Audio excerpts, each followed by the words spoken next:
Parabara payam dam nisu fasan taton koneton wakar kangar pusila ni winga kibaya zurada lawoto bakpara nimbuida ko bulga na same ko mazule sembe na same bala zamandara député Rambata Orsob 5 kamna king bene op pulma mebri kasardo nan komba na sar pompe sombo ti foraja bambo tabo enan kilon wilgilad kibaya pour ati ministère ninga singeta kibaya kisriye yakayam tiramla nisba sandabr vusam sembon treta arablika wa rubuto tole antas ni mamba nampirba nebza mantum toro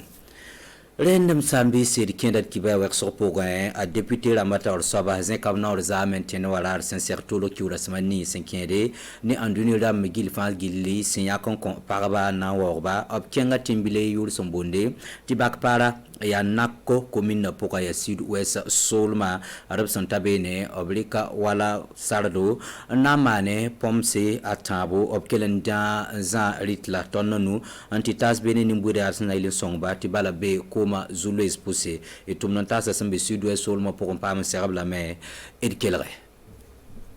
be 120 fa koma yelia zulu en konten kangaramba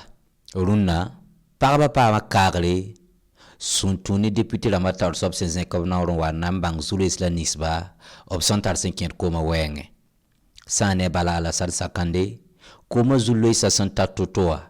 apabum sincerde. L'Assemblée nationale va réaliser 2 forages ici à Bapara. Assemblée nationale wa men koyamba bulsi Bapara ramba amde tala tonkle ne tum norato sungini tum nan ko bulga yemare ren lunda Assemblée nationale wa me nan koyam nasar bulsa tabo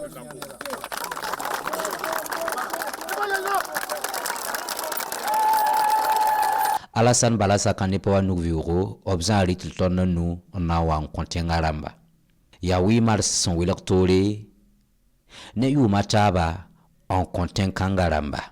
Je suis heureuse comme si les forages avaient déjà été réalisés. Ces promesses m'ont rassurée. Je suis honoré pour Musla Nisbab son poulma. Comment si d'ailleurs Zulu de Gidreton et ton bâtiment, oui, ma satilwa sincérité.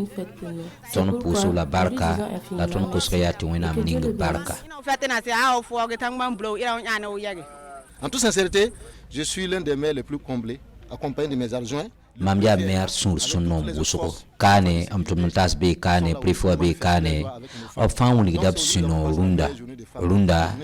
wi mars tikanga tonzima na boudie première grande journée internationale de la femme sani député Rambata Orsob bambul gameti paserde te Burkina Faso teng pour un epketembe nyur ko kanga boudie lende bulgambala te tumno la nisbason so mangis bulsa tubiele obna wame ti subena yimar pataye Ketan pada wala parba tigira pour un ediame ti wala merka parba sul sombon ko ti ASC son kon nongro masum solma serataba bamenan ke 8 mars tigira pour la bangi ti opakenga zinga to kenga wendo pour nantilik sarlar buto to lon tastaba 5 ne personne son mentalement sum la ninga zak pour yela na ton kene wala senzemse et tout nanta sinsin bene siada olone dawda watara pa masera région sont normalement sans paraba sous le Orsob Esther Ouedraogon l'été passé à Marceline Tapsoba si absegun kasma et kelaba ton hantar ko ni nganda tan ko babi pour sa rundarara ya tener fam bange para yodo mission à tout pour ton ambe wendo wa kawaya ya ti ton tarasa meti para sambang bum ninga son torontum wendora pura wendora na kenga tore wendora na bime tiere banam pa mapanga bala ton sa yi yango ba waya bon paraba kene yekda taba aya no do bionne e bungu so brita me sawda me manda bumning huat nepsinoro la ton se ya tiere porsa ton sinora be wendora po ampane nda yen to soran sida para zige zamana pour moi ne ba fin mimi ya para amet zaka ya para amet tenga botam yeto to bala ya para an gubur kama la kama me to mintia kama na wale be ne ba na wa lebg be taw damma tenga taw damma len ton tagsda me ti paraba san tonre an zamsob kama paraba san tor nin kamba yame te la fiwa vibana nyod santa bumninga kama yame am tagsdam ti kama sambi abnan talla nyodo obna wane la fi obna wane vibane tenga poa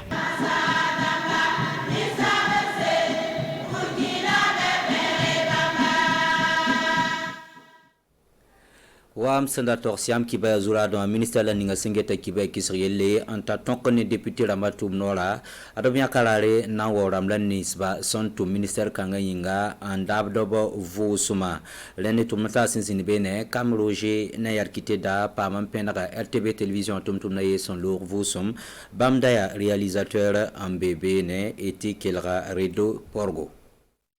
Ton Touma, yon pistan la télévision pour ton terme de ton ninga ton romana wini nembuida ki tamet nembuida ton romanga Burkina Faso alhala tia tenga pour tia weta pour ton kena be tomba goma tomba kaseto wa wini ne bati Burkina Faso tala nouvelle number ton wini ba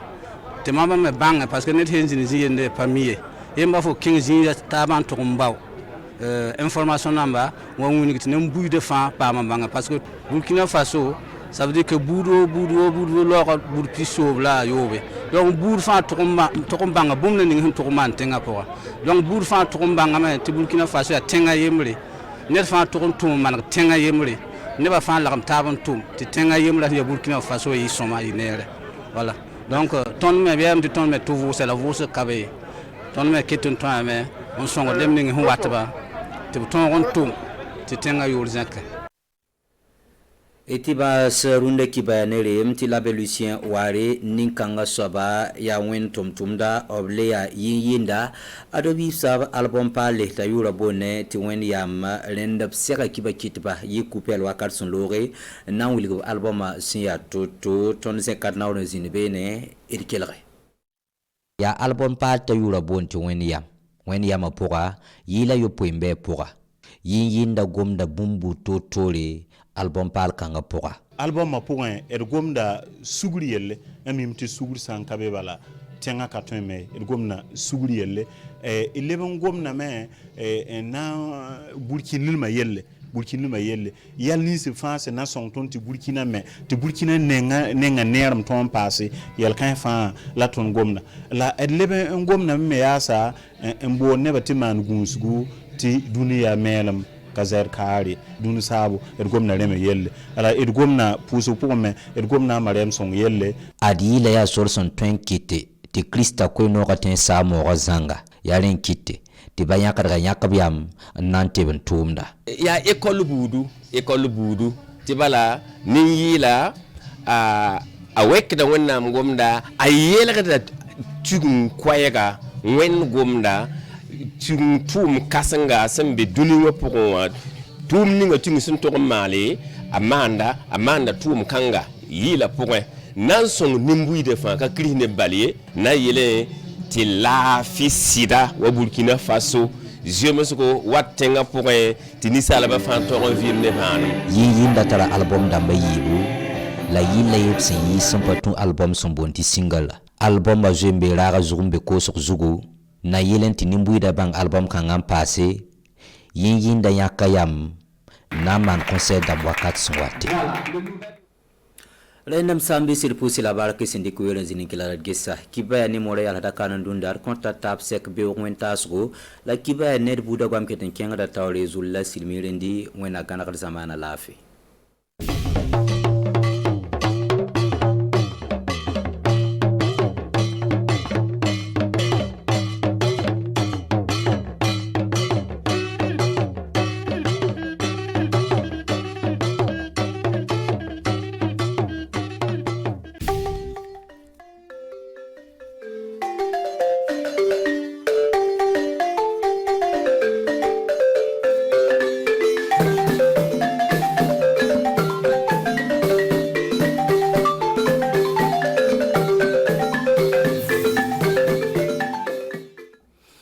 bac parakan menye kan bac parakan olu ko noson dalen no kunu minti kanyasin kataka olu tara kaseka kuna fulu soro mi angala sisoba nyamoba Alassane Balassa Kandé ali tara kasakata bo nako ka cheka dalo mbalma Burkina Faso television kanbo autirasi abaka jabaranso kunu minti musoka dumbaye o nyana sigira Burkina Faso fantana na bere nga bilbilba o kera enf wado konan abuna kuna fulu soro katawka mbalma Burkina Faso television kanbo anukli autirasi abaka jabaranso kabni akafabara wado bi mi rabaye o bena anga funten kalo kli kononto masan wafla animgo anikli konnana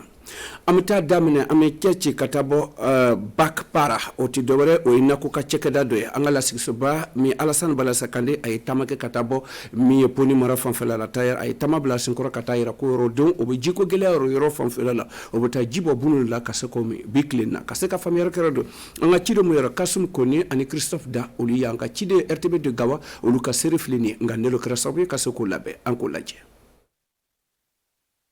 dongo do jiko gelea fleni ni duse ko amul ko bac para o yina ko ka chekeda doye o musono o luye angala siksoba nyamo ba kaseko o bismillah Alassane Balassa Kandé altara nyada kay jiko gelea be chugomna o yoro duse ni kolna Alassane Balassa Kandé ako ale mami ama mi kata anga bidon na mobta jibo bunu kolna ko bon kolna kaseko o mi angala siksobako ale ya yira kafoko abna ferota fere montaleno kanyasin kafle jango e wa kolon kaseka so orof po kolon fla akaseka so bac para wotemene ko fele kayer ma jokulu do signo rulu fana dala kandi ko bene seka e wa kolon kelen so ka faroka abna ke kolon sabaye ala sona do Balassa Kandé ayira kafoko chan ali no son de la kusere amanta gansan atarane dumuni ton durie o bulo koro ka sababe ke muso ka dumba men sigino mi 8 mars fonten kalo kle segi o kaseko kenyana be konna aninu sondia konana o yoro dusenduku ewa o luti yoro were o Burkina Faso dondolo mon koso o to sige konana alebile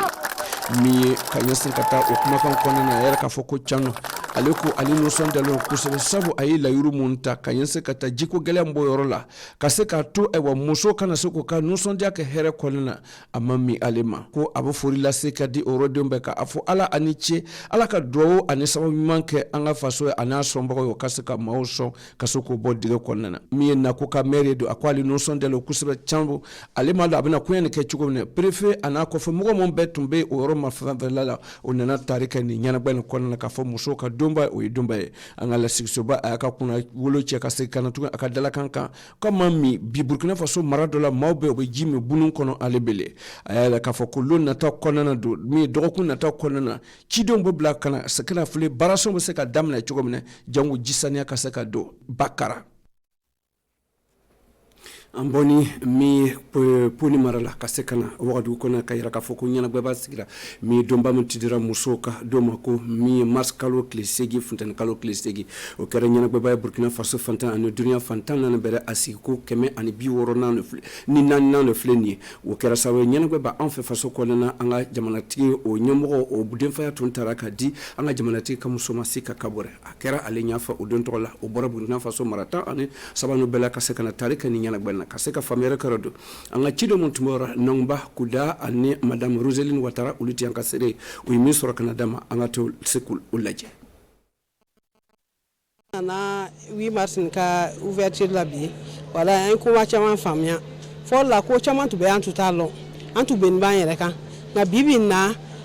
progrès scientifique yi fen chama no ya mo oyi asitu an muso an ina fa muso antu ta lo ko jago bisira ke ni efenga ni portable ni fen me anana o be to ya irana anya famia sa mo bisira to Burkina ya ka Frédéric Côte d'Ivoire Frédéric fait Ghana et fait même SDR même to abdou na mo bisira to ka Frédéric la antu to aussi famia mais bi na ya no afo e-commerce à travers e-commerce am saka obeke donc anu so ka dikosobe o te me ko fe anga muso ka ministry akon ba muso de bena kosobe aban de bena sakan wati be nga albele am so ama fongo abase akoni wan de bena me amase albele am fe do farakan ka ta juru sala fe kwa bite bo ni ko bi juruta ka se juru wari caman da caman dɔ ma o b'a fɔ k'i ka na ni garantie ye an muso dun garantie t'an fɛ surtout terrain garantie cɛ jumɛn de bɛna sɔn a ka lu papier ta ka di muso ma ko ka taa jago ta n'a ye a ka taa juru ta n'a ye donc o sababuya kosɔn an bɛ gouvernement dari an ka ministre muso dari a ka kuma gouvernement fɛ an ye o ka se k'o nɔgɔya an fɛ n'an bɛ se ka juru sɔrɔ k'an bolola yɛlɛma sans garantie baba ninnu wala garantie do se t'an ye n'o tɛ baarakɛlaw b'an na an muso Burkina yɔrɔ on est des femmes an bɛ muso an bɛ baara kɛ baarakɛlaw de ye an bɛ baara kɛ kosɛbɛ muso caman yɛrɛ bɛ bibi na olu bɛ baara kɛ ka denmisɛnw ka école sara cɛw lɔntina bɛɛ ye denmisɛnw ka école sara dumuni ko ani denmisɛnw ka fani ko musow de lɔn bɛ n'a bɛɛ ye an bɛɛ muso si de sigilen tɛ bi bɛɛ b'a bolola baara yɛlɛma dɔɔnin ka se ka to ka sotigiw dɛmɛ. Amato kene kan alebele ka yara kafa kuma ya fa chukumene nyonye bado ubora Burkina Faso fantanan bera ni aywa alibora sonre nga amena mila mese san alibora peni mi aywa ubase marala kase kana tarike ni nyana gwe banna ko ali mulu sura amato alebele nongba kuda an madame Roseline Ouattara uluka serelo alebele Burkina Faso be muso be ka lono ka ta Burkina dron ya ti 8 mars fêté jamana chama ba fêté donc lomi nuni klonge lonte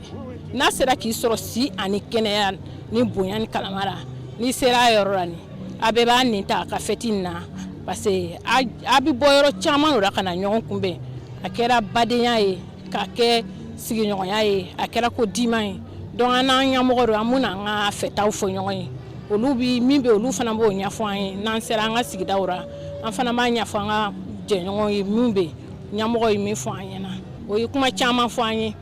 hali ka taa muso ka an nana o yi an ka santew filɛ o diyara an ye kosɛbɛ ka tila tuguni ka taa muso ka fɛta ye mun de ye bi an ka jaw siraw juru ko kuma o y'o kɛ n'an ye an bi tɛmɛ boro min fɛ ka se ka juru ɲɛnaman sɔrɔ ka se ka baara kɛ n'a ye ka nafa don an ka gasow ra o y'o bɛɛ ɲɛfɔ an ɲɛna a ka ɲi ka tagama cogo min na an tun t'a tagama cogo la o y'a bɛɛ sira don an kɔrɔ pour que n'an sera an ka sigidaw la an ka se k'a fɔ an ka jɛɲɔgɔn ye a bɛ sira tagama cogo min na an ka se k'a sɔrɔ ka se ka lafiya don an ka sigiyɔrɔw la ɲɔgɔn ye ka n'an sera an ka sigidaw la nin an bɛna ɲɔgɔn ye komi an ka commune na an n'u yɛrɛ ka commune dugu 24 de ye an bɛna fɔ an bɛ gɛrɛ an ka maires la k'a fɔ ɲɛna o bɛ se k'an dɛmɛ cogo min na an bɛ muso ninnu fara ɲɔgɔn kan nin ka se ka kibaruya lase o ma ni an nana min sɔrɔ 8 mars ka fête la an ka se ka jɛnsɛn an n'u ka mara la gɛlɛya caman kɔni b'an kan min tɛ se ka ɲɛfɔ yɛrɛ ka ban bon an n'u yɛrɛ ka maison de la femme bɛ an tun mɔgɔ sɔrɔ a b'an dɛmɛ n'a ka maison de la femme ni lɔ a nana lɔ sara cɛ baara ma se ka kɛ o gɛlɛya bɛ yen an n'u yɛrɛ ka commune na vraiment hali ka taa lɔ jiko gɛlɛya a b'an ka commune kan kosɛbɛ an tun bɛ se ka ɲɛmɔgɔ diri n'o tun bɛ se k'an dɛmɛ ara nin ale tun ka fisa.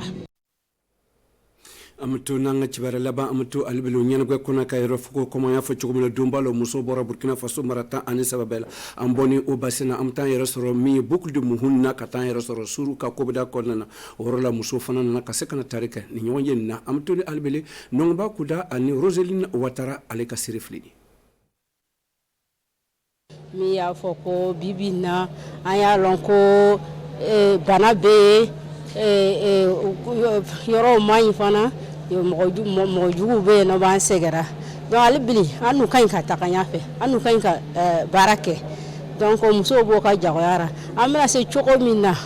ka se ka baara kɛ ni an ka sigiɲɔgɔn min bɛ yɔrɔ jan parce que comme an ka ɲi ka gɛrɛ ɲɔgɔn na ka daba tɛmɛ parce que an jatigɛ barrière tuma dɔ la barrière ninnu tuguni don donc ale kama n'an bɛ se k'o min wele ko e-commerce i ka sigi yan ka kuma i ka fournisseur fɛ ni internet ye n'i ka portable ye i bɛ ko bɛɛ commander ou bien i bɛ taa i ka opération kɛ i k'i ka wari fana bila i ka compte kɔnɔ mɔgɔ si kana lɔ n'i kelen tɛ ale bi an b'a lɔ ko duniya bɛ taa ɲɛfɛ an fana b'a fɛ an Burkina musow an ka se ka taa ɲɛfɛ jamana bɛ taa ɲɛfɛ cogo min na ni an b'a laɲini gouvernement fɛ o ka se k'an fana dɛmɛ k'an kalan ka ɲɛ muso min bɛɛ bɛ dugu ninnu kɔnɔ o ka se k'a faamu o ka se ka baara kɛ même ni gɛlɛya bɛ yen ɲɛtaga bɛ yen an ka laɲini de y'o ye. Mbalma Burkina Faso tourism kalwa amana nga bika tile kuna fule chete nga anga bara batamana albele nala isini rana mbaw soro fofo konna ani kle fen wakati kle na aklin be ani ci aka wakati tamana ani kle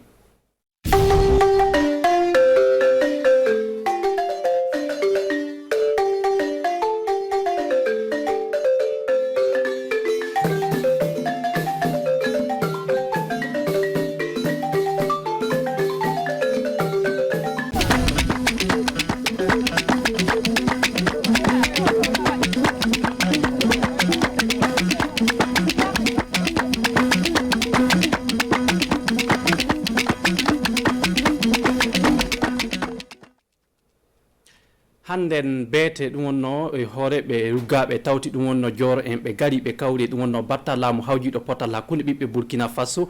le kibarju meɗen hannden en kalan haala muɗum ɗume wonno koɓe danni e le batu maɓɓe fa hannden addu cuɓaɓe leydi meɗen Alassane Bala sakkande kanko ɗo tawan fara dewgu ɗum wonno gawa lobiɓe toon o yahano toon le wuuro no andire Bakpara la Jompu o yehi toon joni kay o adi e wallide yimɓe wuuro ngon e ɗum wonno joni kay pompiji yerwita ndelle sakiraɓe ɗe wonno toɓɓe kibaruji meɗen hannden on ñallinama jaam bisimilla moɗon arande fuu yoko kalnomi ɗon toɓɓe kibaruji ni joom ɗum wonno fa handen na hooreɓe ruggaɓe tawti ɗum wonno e joro en tamɓe du tawaɓe le dewgu lettugal Burkina Faso meɗen ɓe gari handen beete ɓe kawri ɗum wonno fa handen batta laamu hawjinaɗo potal hakkunde ɓiɓɓe leydi meɗen ɗum wonno Zifire Diabry koɓe gari ɗum ɓe kaali haala jaam e potal hakkunde ɓiɓɓe Burkina e tawde joni kay ɓe jetta o gorko du ko kamdu fa handen aldina nde fedde jelle fa hande le majjum Umaru Tamboura o hawro en neɗɗo goto tawaɗo le waldere nden en jahan kettinoɗen ko wiyata le majjum amiruɓe joroɓe ruggaɓe e leydi Gurma ɓe hawri wari ummoy fada wari hawri e ministre kilniɗo noyi jaam wartirta le leydi meɗen min kolli ke pulaku ɗum no woni gaɗa makko no woni caggal makko daroto walla o amma min kollimo ɗume woni saɗɗa hande pulaku sabu neɗɗo fu yi'i gella kulle ɗe fuɗɗidere adunaru meɗen dere Burkina ɗo fulɓe ɓuri tampude e majjum ngam ɗume fulɓe woni daɗay ko ɓe wiyata himɓe ladde fulɓe woni daɗay himɓe ko wiyete himɓe laamu sabu wonɓe no haddina leñi Burkina ɓe kan woni no golla goɗɗe waɗi leñi ɗin fuu fuɗɗi no haɓa e pulaku delle ɗum min gari min kalani o min cuutini o ke pullo niɗɗo Burkina no pulaku no tawa e Burkina pullo to o tawa fuu o yiɗa gacce mais bonɗo to o tawa fuu no hani o habde ko laati pullo ko laati leñol gongo ɗum fuɗɗi ɗum samta seeɗa ɗum fuɗɗi ɗum samta sabu won nokkuje kewɗe ɗo pullo suusano yaade hande fulɓe no yaha amma min jeggitay hollude bo koye ɗum hantay saabe fa hande won luumoji luuɓe ɗe pullo suusa natude won wakkati pullo natta ley mobile darne jippide ƴante carte muɗum hakkunde himɓe sappo himɓe nogay pullo on tan jippinte ɗiɗum hedditi fa hande mais tampintake sabu fayi so ɓe to jippinimo wi tampinamo fu mintere ɓe tawete ɗo wiya pati nangomo somo jogui carte makko delle ɗum wari wiide hunde de fuɗɗino samta ɗum min kalani ministre o wi wallahi welimo sabu komin ummani ɗum kanko ɗum o joƴƴinana dore Burkina fuu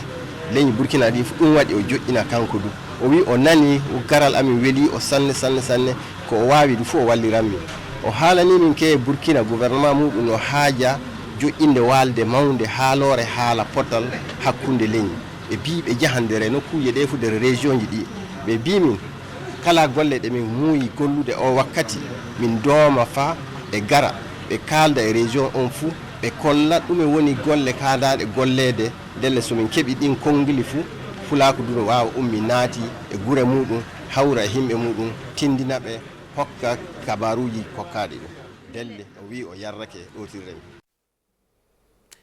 gasi delle jaren yesso jonin en jahan kalen haala ɗum wonno diyam labɗam on jii le balɗe cakkitinoɗe kibaru yaltino le suudu télé moɗon ɗo na hollano ɗum wonno o rafi diyam ɗi yimɓe ɗum wonno tawaɓe joni kay hano wuuro no andire Bakpara la Jampu fara dewgu gawa lobiɓe no ɓe gonduno e saɗɗa diyam le majjum ko Bala Sakande hoorejo cuɓaɓe leydi meɗen ko yi ɗum hunde yurminekemo joni kay o ƴetti koyngal kanko du o tawama toon kenga fa o seedo e jite makko noyi wonno no ɓe yimɓe joɗori toon e le majjum adi aadiji fa o wallita ɓe yimɓe du heɓa joni kano pompiji yerwita heɓa kamɓo e ndu diyam labɗam yara gollidiɓe amen ɓe gawa tawanoma toon seedoke gollal ngal en jahan kettinoɗen noye ɗum yaari yimɓe wuro no andire Bakpara la Jompu heɓi beero kenga Alassane Bala Sakande ƴetti koyngal muɗum tawama nokku weyndu maɓɓe toon rafi diyam labɗam wonno saɗɗa maɓɓe yo kanko on naati ele mama siru ndu o itti diyam ɗam inan imo yara ɗam ko yehi toon o yottini rewɓe wuro ngon kibaru lobbo l'Assemblée nationale so Allah jaɓi min e cuɓaɓe leydi meɗen min gaɗanan ɗon pompiji yewita no ɗiɗi ni min kokkara ɗo woɗi min noddi fedde wonde gadi nden fedde kamdu hollike walliranmi e yerwita goto fu hawran pompiji tati min gaɗanta ɗon e le wuro Bakpara laamu nakkoga 3 forages que l'Assemblée nationale est venue avec ce matin.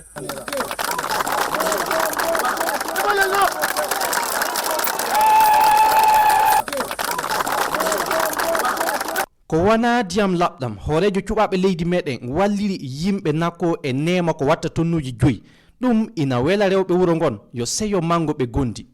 Je suis heureuse comme si le fourrage avait déjà été réalisé. miɗo welti sanne wana an kay pompiji ɗi waɗama sikanni battina ɗum weliri ka rafi diyam tampini min sanne amma garangal makko e moƴƴere nde o waɗanimi nde na welami ndelle seyo na wawi waɗede jonka miɗen duonomo sanne. Mais sa présence constitue une fête pour nous.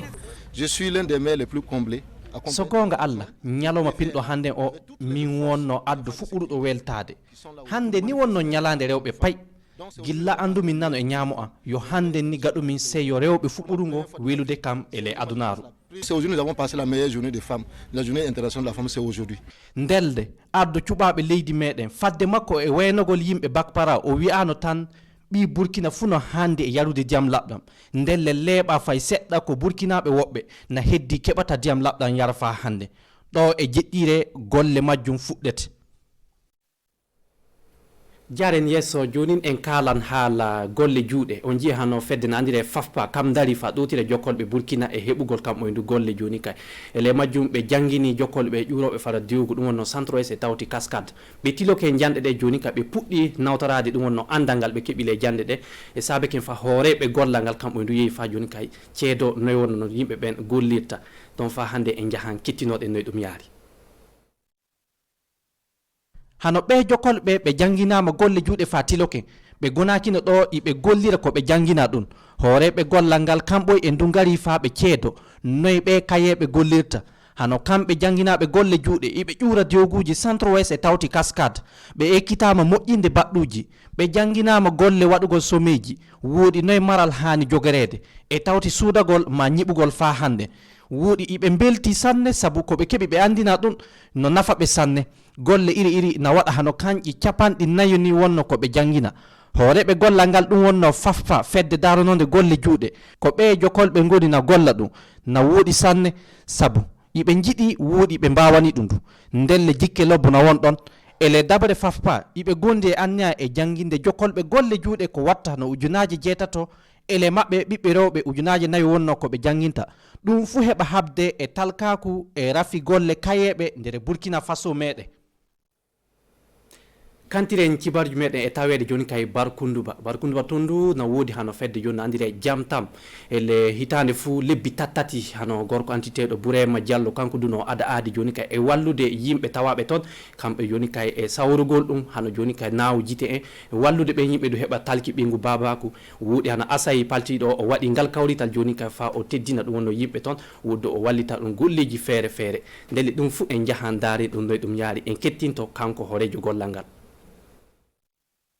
hande ko mbowuɗon yiide ɗo ko watta lebbi tattati yimɓe nagara ɗo heɓa cahore yimɓe nagara ɗo ha keɓa cellal ndelle jaam tan ɗum wonno dental gonɗiɓe amin ɗo na banto docteur oɓe mawɓe joguiɓe andal feerewal ha gara ɗo cahora yimɓe ley barkunduba ɗo ɗum wonno duuɓi 9 hikka lebbi tattati namin gaɗa ɗum ɗo ley barkunduba ɗo ndelle hande on keeɓi on jii docteur oɓe hewɓe gari ɗo cahori yimɓe police ɓe gari gaɗi e talki ko indite carte d'identité ji ko ɓeydi du majagol woɓɓe ne indira firta ɓandu waɗi on jii subaka ni rewɓe doggi ko ɓeydi du subaka ni on jii rewɓe jaaɓi kekeji woɓɓe ne indira pucci worɓe du doggi woɓɓe du jaaɓi kekeji woɓɓe ne indira pucci ko ɓeydi du bala latama ɗo ley barkunduba ɗo on jii ɗum fof keeɓi moƴƴe mawɗe ndelle ko jaam tan tefata e majjum de heɓa jaam tabita ley guure meɗen ɗum wonno ko jaam tan darani ley barkunduba ɗo e ley Burkina Faso e ley genɗe kewɗe ɗo to jaam tan gollata fou ndelle namin jetta lamɗo jomiraɗo ko ɗum tabitinta ley barkunduba ɗo ndelle namin jetta anondu ɗotoɓe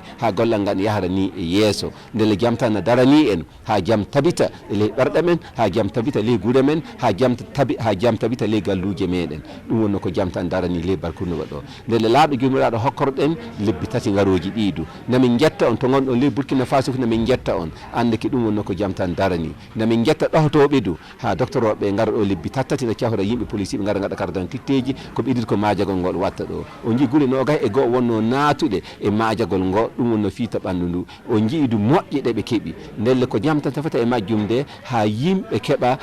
ɗowtodira ha Burkina Faso heɓa nangodira ha maha Burkina Faso meɗen. gasidelle ɗi cibaru min gonno hande nyalom o fami jottina ɗon wala fof ko heddi ɓuri mi biyanɗo fofo moɗon Allah holluɗen jango e jamɓe cellal gasin famin keɓa cibaru goɗɗum min gara min jottina suudu baba jam nyallan ɗen fofo moɗon